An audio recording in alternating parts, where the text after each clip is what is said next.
के धर्म प्राण पुरुषों को, महिलाओं को, बालकों को, बच्चों को भगवान श्री कृष्ण की जन्माष्टमी महापर्व के अवसर पर हार्दिक बधाई देता हूं।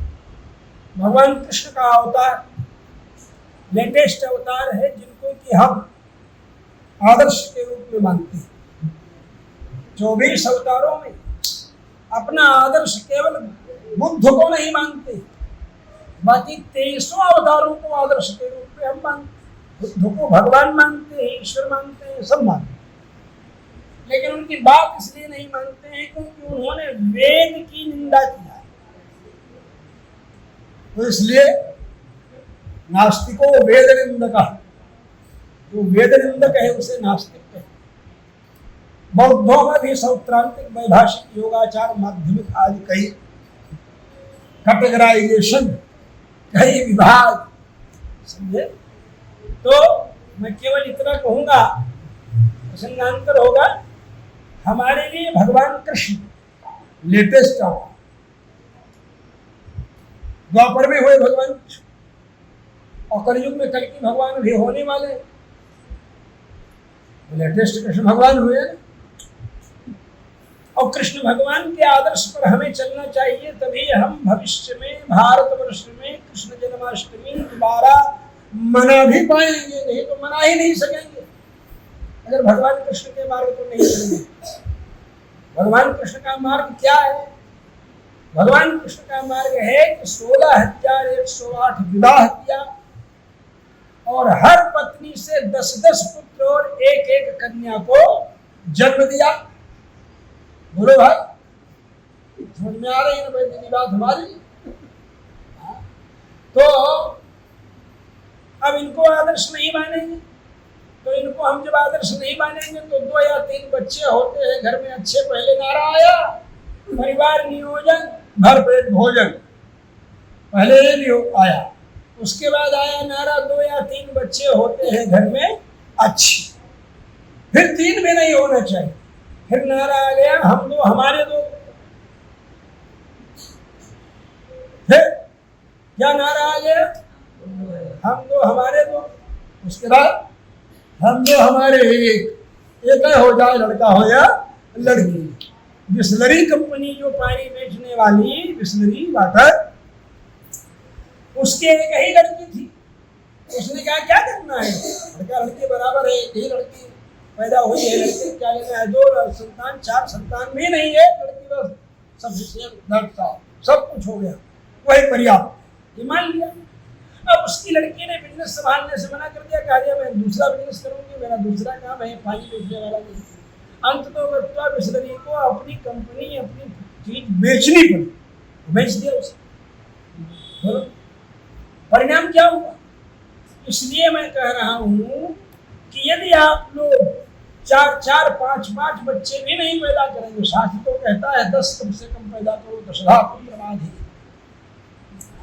लेकिन 10 की जगह 5 भी नहीं करोगे तो हमारे भगवान वेद कहते हैं पुरंधर्योषा, हमारे राष्ट्र की स्त्रियां खूब बच्चा उत्पन्न करने वाली हूं।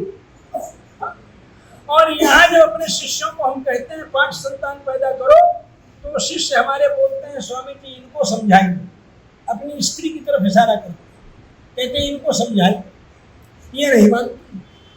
तो आप लोगों से हाथ जोड़ के प्रार्थना है कि अपनी सुरक्षा अगर चाहो तो, नहीं तो मकान बना रहे थे बाबू साहब, तो उनके भी 1-2 लड़के थे, मकान बनाते बनाते बगल में एक मुसलमान था झोपड़पट्टी वाला, उससे कहेंगे तुम भी बना लो 1-8 कमरा, तुम भी बना लो भाई, ऐसे झोपड़ी में क्या रहे। तो क्या जवाब देता है मालूम है मुसलमान?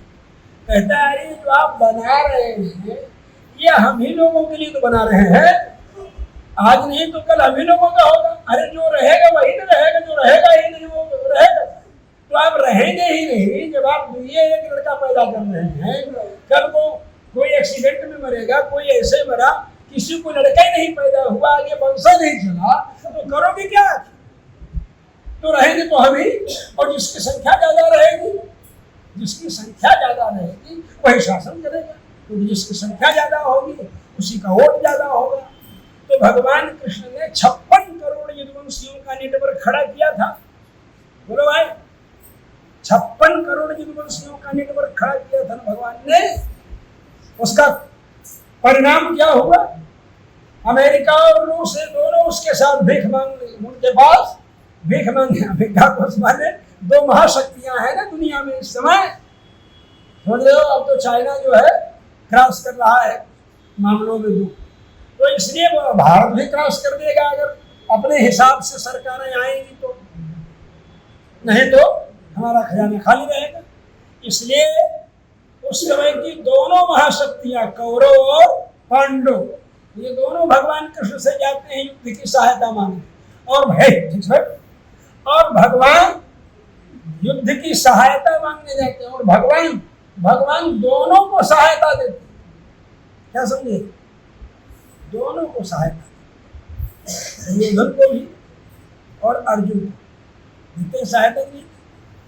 दुर्योधन को सहायता दिया, अपनी सेना ही दी, और अर्जुन को सहायता दिया कि हम ही रह जाएंगे तुम्हारे पक्ष में, लेकिन हम अस्त्र नहीं उठाएंगे।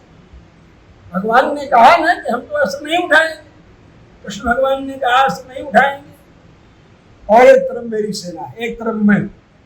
दुर्योधन ने कहा तुम्हारे कोई शहाद लगी है, मधु लगी है, चाटेंगे तुमको, युद्ध करना है महाभारत के मैदान में। तो भगवान कृष्ण ने कहा, दुर्योधन ने कहा कि हम सेना ही लेंगे आप। भगवान ने कहा ठीक, सेना ही लेंगे।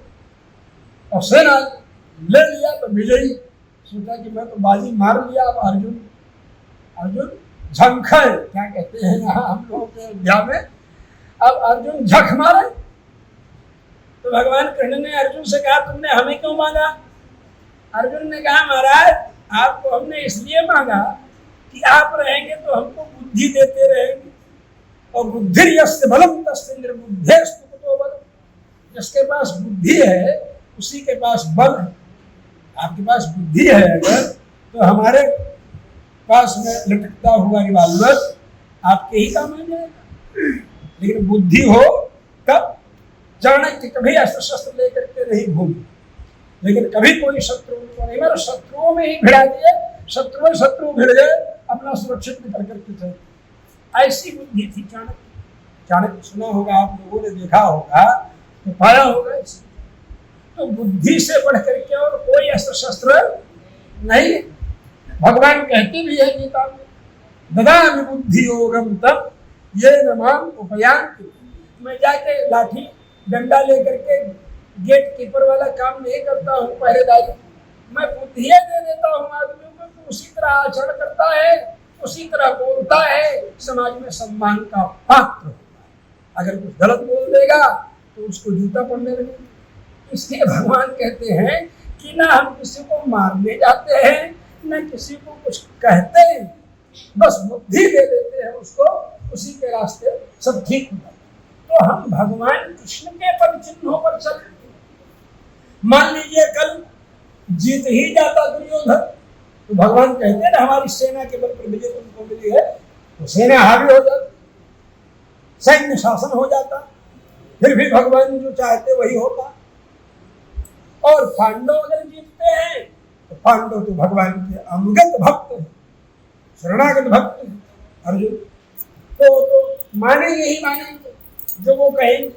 तो भगवान श्री कृष्ण की इस जन्माष्टमी के महापर्व पर समस्त राष्ट्रवासियों को हम यही संदेश देना चाहेंगे कि आप भगवान कृष्ण के पद चिन्हों पर चलते हुए 10-10 पुत्र नहीं तो कम से कम आधा भी उसका 5-5 पुत्र उत्पन्न करें।